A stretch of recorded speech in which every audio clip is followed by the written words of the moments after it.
Hola, buenos días o buenas tardes, dependiendo de dónde os encontréis. Estamos todavía en el curso Elaboración, Documentación, Escritura y Defensa de una tesis doctoral en Humanidades. De momento, el esquema general, que ya lo conocéis, y también provisional de las sesiones era un módulo 0, que era una introducción y donde destacábamos la importancia de convertirnos en doctores o en doctoras. El módulo 1, que ya lo hemos abordado, que es la arquitectura física y conceptual de una tesis doctoral. El módulo 2, que también hemos abordado, documentación, citación y referenciación. El módulo 3, que también hemos tratado, que llevaba como título Escritura y diseño de una tesis doctoral. Y vamos hoy con el módulo 4, que es la defensa de la tesis doctoral y las fases emocionales o los estados emocionales por los que pasa una persona en general cuando acomete la elaboración y la defensa de una tesis doctoral. Defensa de la tesis doctoral, pues, y fases emocionales es el módulo 4 que iniciamos en estos momentos. Recordad, y en todos los módulos lo digo, que todo esto mucho más ampliado lo tenéis en la web Escritura Académica, en el apartado, en este caso, de Escritura, Diseño y Defensa. Vamos a empezar por la segunda parte de este módulo, que son las etapas anímicas por las cuales pasa aquella persona que investiga o que realiza un trabajo de investigación.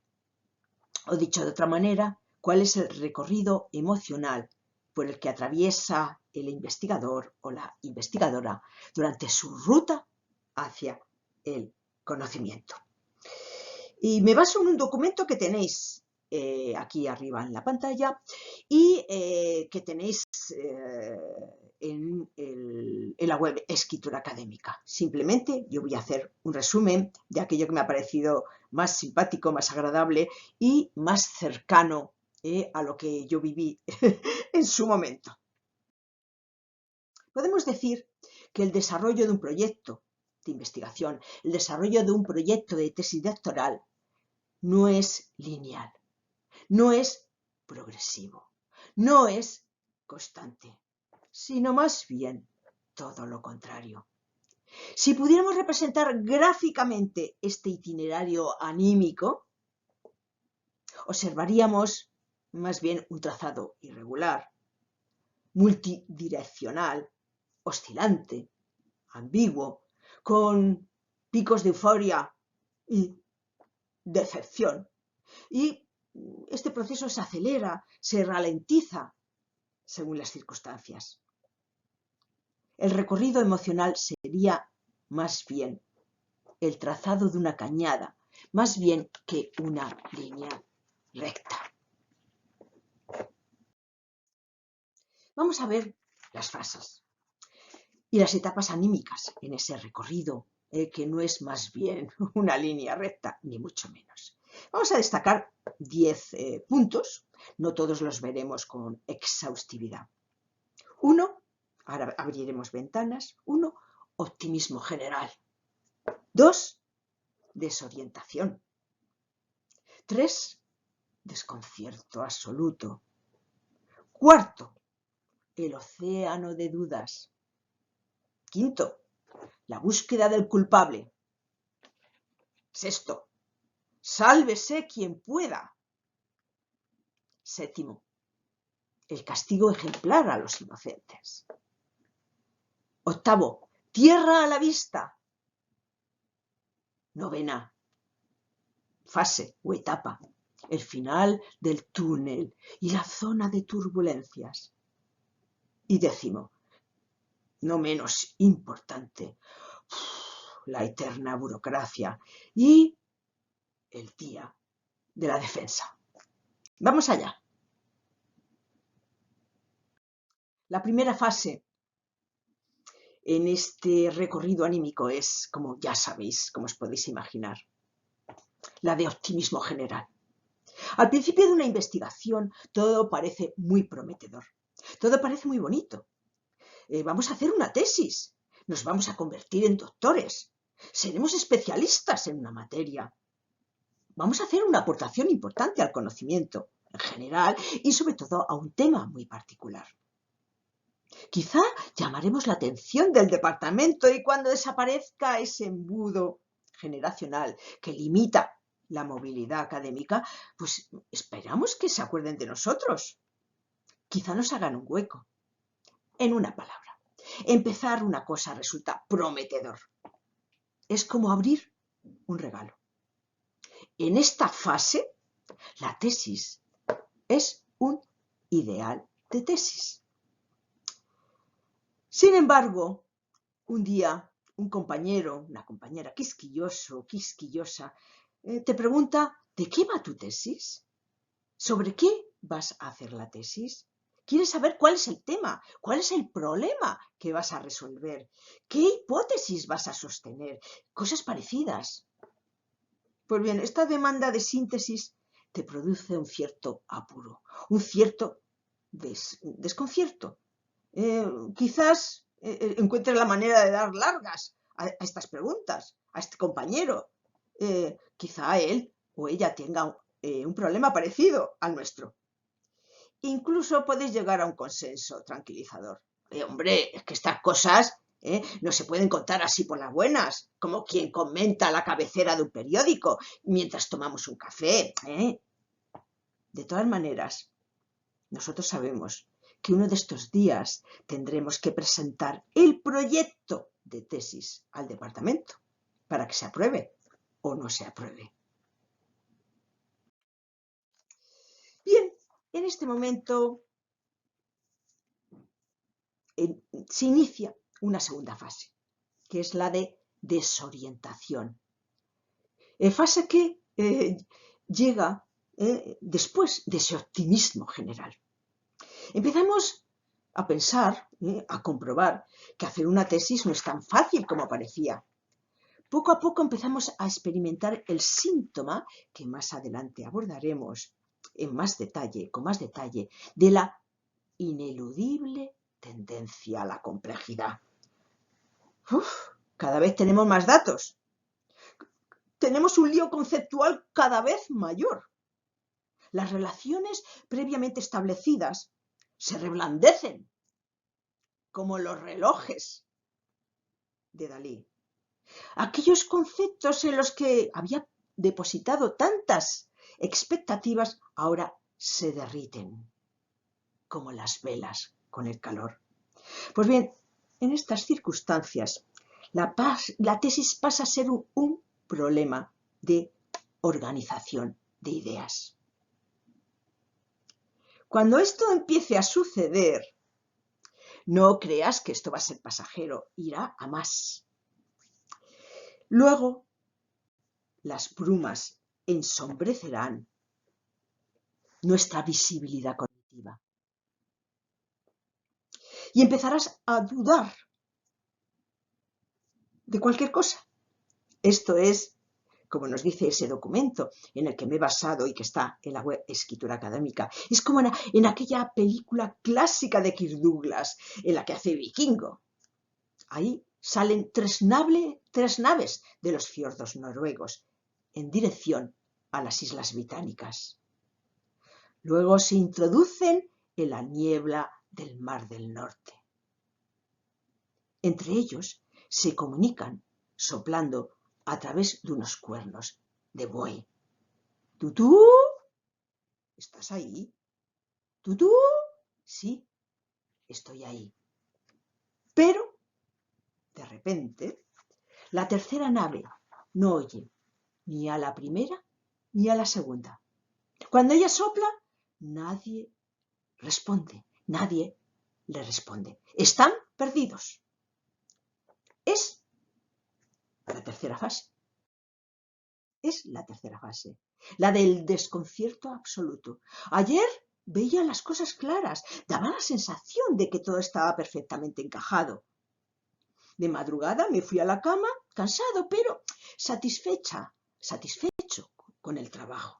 Pues bien, a la mañana siguiente, en un brote narcisista, decido releer el texto para regocijarme una vez más de lo bien que lo he hecho, de lo bien que lo hice. Sin embargo, al pasar del primer párrafo al segundo, algo va mal. ¿Qué pasa?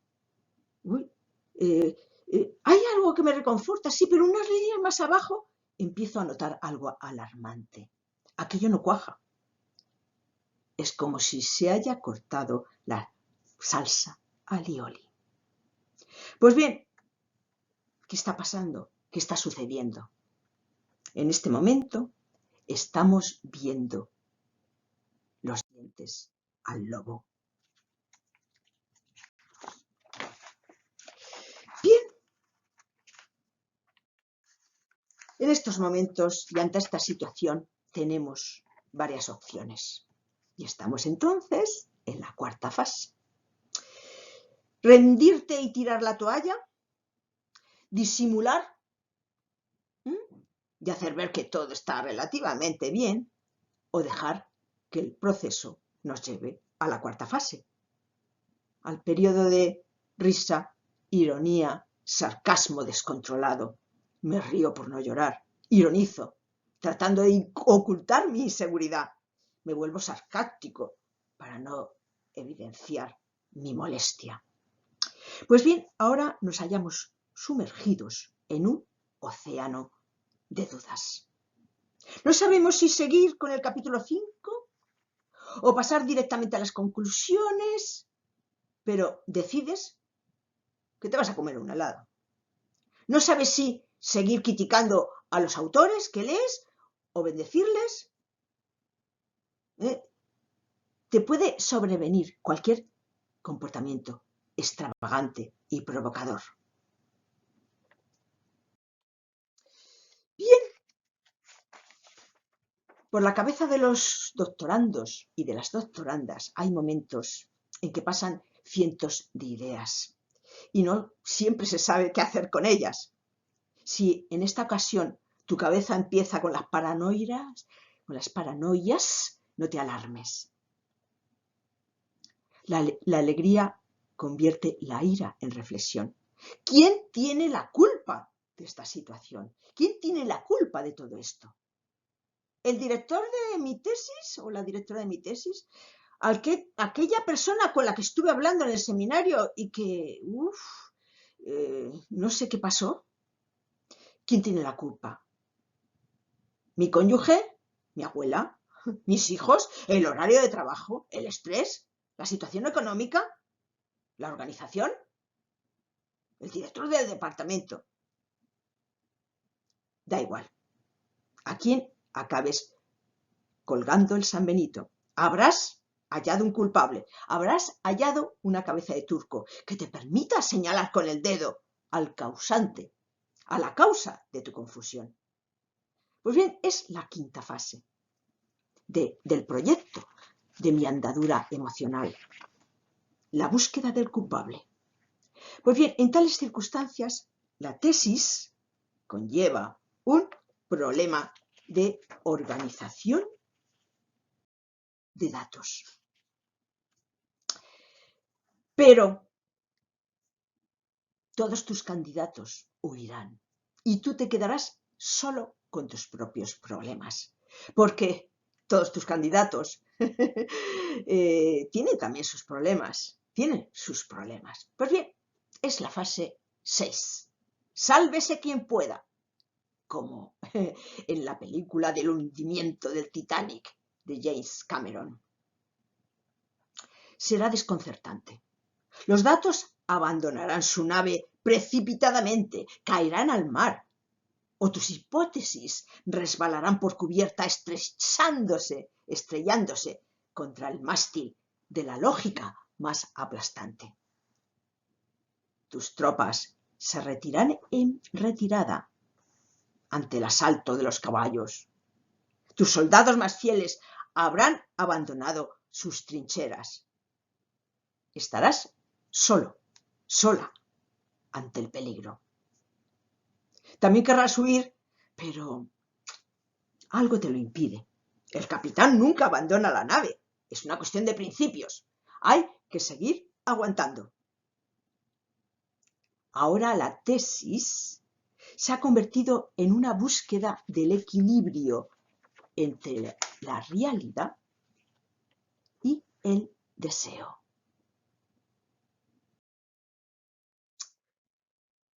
Te girarás y verás una flor, o una lata, o una mosca se posará sobre tu mejilla y le darás un tortazo. Estarás confirmando en esas actitudes. La fase 7, el castigo ejemplar a los inocentes. ¿Qué culpa tenía la mosca? ¿Por qué di un puntapié a la lata? ¿Por qué aplasté de forma desaforada aquella flor de colores? Bien, no lo sabes, pero lo hiciste. Ya no podías aguantarlo más. Y desplazaste tu tesis a la papelera, dispuesta a eliminar la tesis. Y seleccionaste el comando de vaciar papelera. Estás decidido ya a terminar drásticamente con el problema.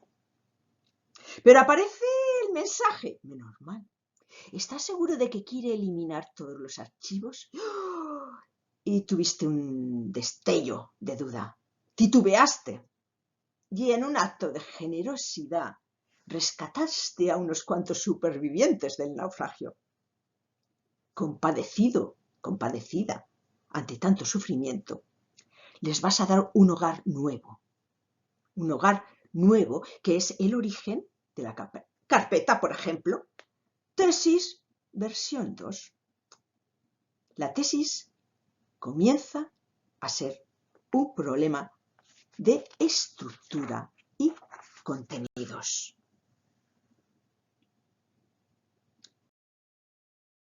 Pero, de nuevo, habrás recuperado el optimismo. De repente te viene un optimismo. Será la fase 2, la que sigue al borrón y cuenta nueva. Hay un rayo de sol que llega con el nuevo amanecer. Un nuevo día con una nueva oportunidad. ¿Estás viendo? ¡Wow! Cierra la vista. Ahí salen los primeros borradores enteros de la tesis. Ahora la tesis, anda, es algo que se escribe. Es algo que ocupa un lugar en el escritorio del ordenador, que se puede tocar con los deseos. La impresora deja de gemir y tu tesis está ahí. ¡Wow! Es algo caliente, acaba de nacer. Es un acontecimiento memorable. De todas maneras, cuando esto suceda, no hay que bajar la guardia y sobre todo no hay que dejarse llevar por la euforia. Podría tratarse de un espejismo, de un falso oasis. Podrías caer en un bucle del que tendrías problemas para salir. Y de estos bucles salen las carpetas tesis versión 2.1, tesis versión 2.2, tesis versión 3, tesis versión tu. Vete con cuidado. Vete con mucho cuidado y sobre todo no pierdas la calma. Pero al final llegará un día en que, sin saber exactamente cómo, habrás acabado la tesis. Se trata de la fase 9. Se trata del final inexplicable del proyecto. Inexplicable porque es visto desde lejos. De repente tuviste una iluminación. Sí, solo había que cambiar unas pocas cosas de sitio, solo había que darse cuenta de que la introducción era excesiva, solo había que poner unas conclusiones ordenadas. Y de repente has resuelto el galimatías. Pues bien, la tesis, una vez terminada, una vez encuadernada, ojo, se va a convertir en una obra de arte. Notas incluso la euforia que te está invadiendo. Bien, y ahí tenemos entre la fase 9 y 10, a ver, entre la fase 9 y 10 existe una zona de turbulencias que merece ser detallada y de la cual tenemos que ser conscientes, porque una vez que tenemos impresa la tesis que hemos decidido presentar, no nos alarmemos. Si de repente te sobreviene la sensación de que has metido la pata en esto y en esto, en puntos estratégicos, te asalta la duda, ¡ay va este fallo! Bueno, resulta que a las pocas horas de haber depositado la tesis, hay unos días en las que puedes estallar, porque de repente notas que hay ciertos fallos. Bien, ahora tu tesis no se encuentra en el ordenador, sino en manos de eminencias que utilizan su aparato cognitivo para evaluar los resultados de mi investigación. La tesis está en otras manos. Bien, la tesis se convierte en una especie de bomba de relojería que podría estallar en cualquier momento. Es esto lo que os acabo de decir. Bien, en el vídeo siguiente vamos a tratar el tema, bueno, del día, el día de la defensa de la tesis. El estado de nervios, la excitación excepcional, el corazón me late, es como si se tratara de un deporte de riesgo. Todo va a suceder muy rápidamente, pero llegará ese día en el que ya seré doctor, ya seré doctora. Y lo vamos a ver en el siguiente vídeo en cuáles son las defensas, las fases en la defensa de una tesis doctoral. Lo vamos a ver en 9 píldoras o en 9 partes pequeñitas para verlo con más detenimiento. Muchas gracias por vuestra atención y el siguiente vídeo será ver esas fases en la defensa de una tesis doctoral. Hasta luego entonces.